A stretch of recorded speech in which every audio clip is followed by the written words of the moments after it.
अरे एकनाथराव शिंदेंनी घर खाली केलं तर मुख्यमंत्री तिथं जात नाहीत वर्षावर. त्यांना काय घेणं देणं मुख्यमंत्री कधी जायचं कधी नाही ते. आणि वर म्हणले आता ते पाडायचं आणि तिथं नवीन बिल्डिंग बांधायची.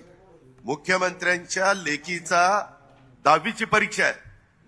ती एकुलती एक असल्यामुळे ती म्हणेल ते मुख्यमंत्र्यांना ऐकावं लागतं असली कामं. त्याच्यामुळे ती म्हणाली की बाबा माझी परीक्षा झाल्यावर आपण वर्षावर जाऊ. टीव्ही चॅनलवाले रोज कोणतरी सकाळी भोंगा वाजतो आणि मग ते सांगतात आता असं होणार आता तसं होणार. आता हे तिथं अमकं काय पुरलंय तमकी शिंग पुरली काय. अरे राज्याचं हित कशात आहे ते बघा ना. राज्याचं भलं कशात आहे. परवा डावोसला जाऊन मुख्यमंत्र्यांनी 16 लाख कोटी रुपयाची गुंतवणूक आपल्या राज्यात ते आणतायत.